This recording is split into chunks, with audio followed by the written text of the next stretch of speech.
اللہ تعالیٰ نے جو انسان پیدا کیے ہیں ان کے مزاج مختلف ہیں. ان میں کچھ لوگ ہوتے ہیں جو قوی ہوتے ہیں ارادے کے، جو فیصلہ کر لیا ڈٹ گئے. کچھ لوگوں میں وہ قوت ارادی اتنی مضبوط نہیں ہوتی، وہ ادھر ادھر سوچتے رہتے ہیں. کچھ لوگ جسمانی طور پر بہت توانا ہوتے ہیں، کچھ لوگ جسمانی طور پر پیدائشی طور پر کمزور ہوتے ہیں.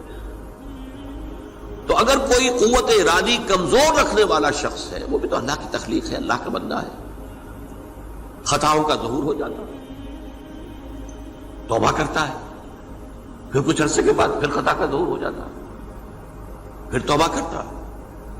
تو ہم تو یہ سمجھیں گے کہ ایک حد کے بعد پھر اس کی توبہ قبول نہیں ہونی چاہیے. لیکن حدیث سنیے.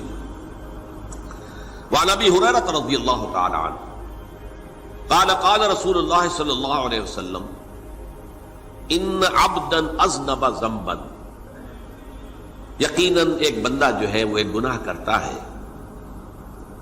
فقال، پھر وہ کہتا ہے رب، اے میرے پروردگار، اذنبت فاغفر، مجھ سے گناہ ہو گیا ہے، مجھے معاف فرما دے. فقال ربہ، تو پروردگار یہ کہتا ہے اعلم عبدی ان لہ ربا یغفر الذنب ویأخذ بہ، میرا یہ بندہ یہ جانتا ہے کہ اس کا ایک رب ہے جو گناہ معاف بھی کر سکتا ہے اور سزا دے بھی سکتا ہے.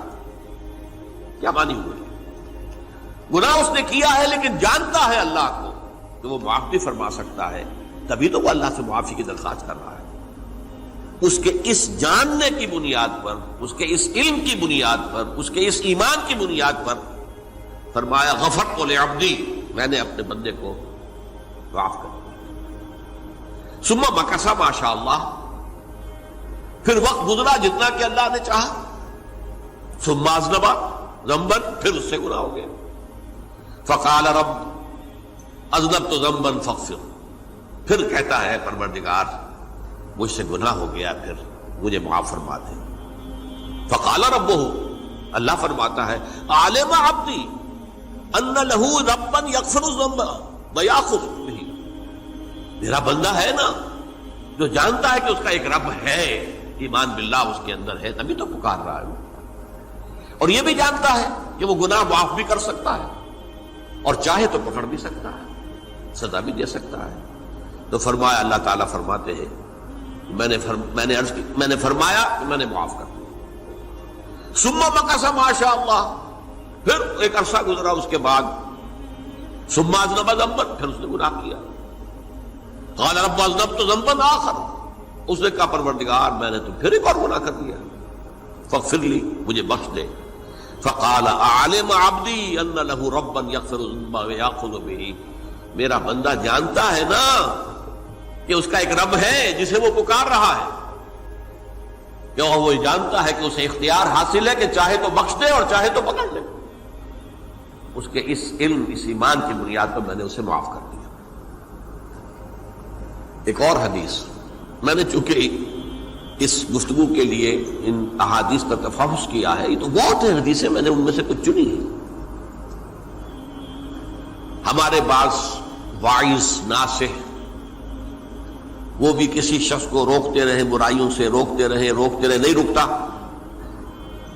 تو کہیں غصے میں آ کے اللہ تجھے کبھی معاف نہیں کرے گا. یہ کتنا بڑا جرم ہے، اس کا اندازہ کیجئے اس حدیث سے. تو میرے بندے کو میری رحمت سے مایوس کر رہے ہیں، کتنا بڑا جرم ہے، اس کا اندازہ کیجئے. یہ مسلم شریف کی روایت ہے عن جندب، حضرت جندب رضی اللہ تعالی عنہ سے، ان رسول اللہ صلی اللہ علیہ وسلم حدث، کہ اللہ کے رسول صلی اللہ علیہ وسلم نے ایک واقعہ بیان کیا. ان رجلا قال، کہ ایک شخص نے یہ کہا واللہ لا یغفر اللہ لفلان، کہ خدا کی قسم اللہ تعالیٰ فلاں شخص کو کبھی معاف نہیں کرے گا. وان اللہ تعالی قال، اس پر اللہ تعالیٰ نے یہ فرمایا منزل الذی یتعلی علیہ، یہ کون ہے جو میرے اوپر حکومت کرنے والا آ گیا، جو میری طرف سے حکم لگا رہا کہ میں کبھی معاف نہیں کروں گا؟ منزل الذی، کون ہے وہ شخص، الذی یتعلی علیہ انی لا اغفر لفلان، کہ میں فلاں شخص کو کبھی معاف نہیں کروں گا، قد غفرت لفلان، اس کو تو میں نے معاف کر دیا، واحبطت عملہ، اس شخص کے تمام اعمال میں نے ضائع کر دیے کہ تم نے میرے بندے کو مایوس کیا۔ یہ ہے جرم کی انکار۔ تو توبہ کی دعوت دیتے رہو، توبہ کے لیے لوگوں کو آمادہ کرتے رہو، توبہ جو ہے اس کے لیے ترغیب دیتے رہو، اللہ تعالیٰ معاف فرمانے والا۔ اب آخری حدیث سنا رہا ہوں، یہ تو بہت ہی عجیب حدیث ہے اور متفق علیہ، یہ بخاری اور مسلم دونوں میں۔ حضرت ابو سعید الخدری رضی اللہ تعالی عنہ جو ہے وہ اس کے راوی ہیں۔ حضور نے فرمایا کانا فی من کانا قبلکم رجل قتل 99 نفسا، تم سے پہلے جو امت تھی بنی اسرائیل، گویا کہ ان کا ذکر ہے، اس میں ایک آدمی ایسا تھا جس نے 99 قتل کیے تھے۔ اب آپ اندازہ کیجئے کتنا بڑا گناہ کبیرہ ہے قتل۔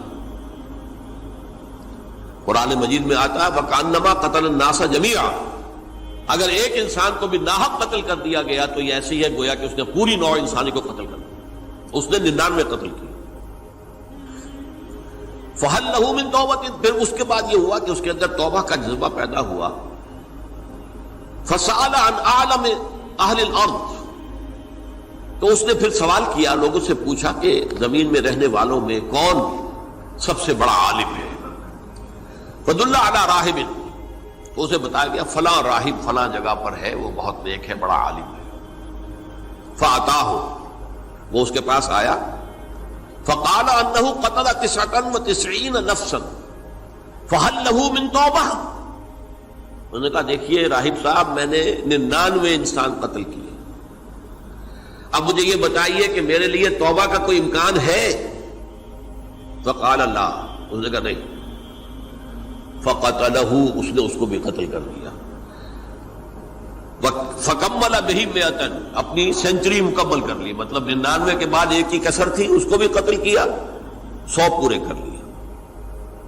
ثُمَّ سَأَلَ عَنْ عَالِمِ أَهْلِ الْأَرْضِ، پھر اس نے پوچھا کوئی اور کوئی بڑے عالم انسان ہو۔ فَدُلَّ عَلَى رَجُلٍ عَالِمٍ، پھر اس کی رہنمائی کی گئی ایک بڑے عالم شخص کی طرف۔ فَقَالَ إِنَّهُ قَتَلَ 100 نَفْسٍ، تو اس نے وہاں جا کر کہا کہ میں 100 انسان ہلاک کر چکا ہوں، قتل کر چکا ہوں۔ فَهَلْ لَهُ مِن تَوْبَةٍ، میرے لیے توبہ کا کوئی امکان ہے؟ فَقَالَ نَعَمْ، کہا کیوں نہیں، 100 قتل کیے تب بھی کیا ہے، توبہ کا راستہ دروازہ کھلا ہوا، مَا لَمْ يُغَرْغِرْ، جب تک کہ وہ گھنگرو نہیں بج رہا، اس وقت تک تمہارے توبہ کا دروازہ کھلا ہوا ہے۔ فرمایا نعم، وَمَن يَحُولُ بَيْنَهُ وَبَيْنَ التَّوْبَةِ، تمہاری توبہ کے درمیان اور تمہارے درمیان کون حائل ہو سکتا ہے، توبہ کا دروازہ کھلا ہے۔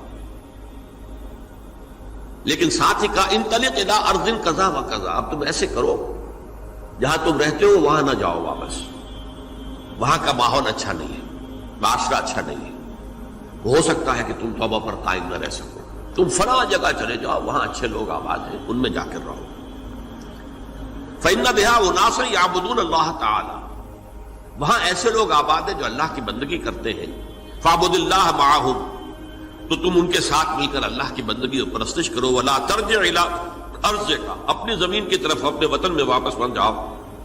فإنها ارض سوء، وہ بری جگہ ہے۔ فانطلقا، تو وہ چل پڑا، ہجرت کر رہا ہے، اس جگہ جا رہا ہے جہاں کا راہب نے بتایا تھا۔ حتی اذا نصف الطریق، جب آدھا راستہ اس نے پورا کر لیا، اتاہ الموت، موت آ گئی۔ فاختصمت فیہ ملائکۃ الرحمت و ملائکۃ العذاب، اب وہ جہنم کے فرشتے بھی آ گئے اس کی جان قبض کرنے کو، اور جنت کے بھی آ گئے۔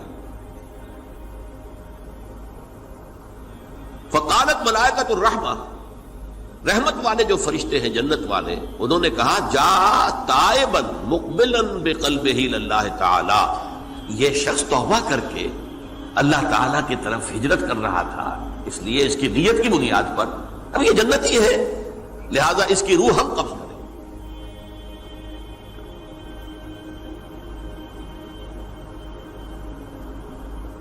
وقالت الملائکۃ العذاب، اور وہ جو عذاب والے فرشتے ہیں وہ کہیں گے انہ لم یعمل خیرا قط، تو نے توبہ کے بعد کوئی نیک عمل تو کیا ہی نہیں، تو کس بنیاد پر اس کو تم جنت میں لے جاؤ گے؟ اس کو تو دوزخ میں جانا چاہیے۔ فاتاہ ملک فی صورت آدمی، تو ان کے پاس اللہ نے ایک اور فرشتے کو بھیج دیا آدمی انسانی شکل کے اندر، فجعلوہ بینہم، تو ان فرشتوں نے کہا بھائی ہمارا فیصلہ کرا دو، اس کی روح ہم لینا چاہتے ہیں یا ہم لینا چاہتے ہیں، انہیں حکم بنا لیا۔ فقال قیسوا ما بین الارضین فإلی ایتہما کان اقرب، کہ تم فاصلہ ناپ لو جہاں سے وہ چلا ہے اور جہاں جا رہا تھا اور یہاں اس کی موت ہو رہی ہے، تو کون سا فاصلہ زیادہ ہے؟ جب ناپا گیا، بلکہ ایک حدیث میں آتا ہے کہ اس پر اللہ نے زمین کو جو ہے حکم دے دیا، ایک طرف والی زمین تو سکڑ جا، دوسری والی جو ہے تو پھیل جا، تاکہ وہ جدھر جو وہ جا رہا تھا وہ زیادہ قریب ہو جائے بنسبت اس کے کہ جہاں سے وہ چلا تھا۔ تو اس فیصلے پر پھر جو فرشتے تھے، جو کہ رحمت کے فرشتے تھے، وہ اس بندے کو لے گئے جنت کے اندر۔ یہ ہے توبہ کی عظمت اور اس کی تاثیر۔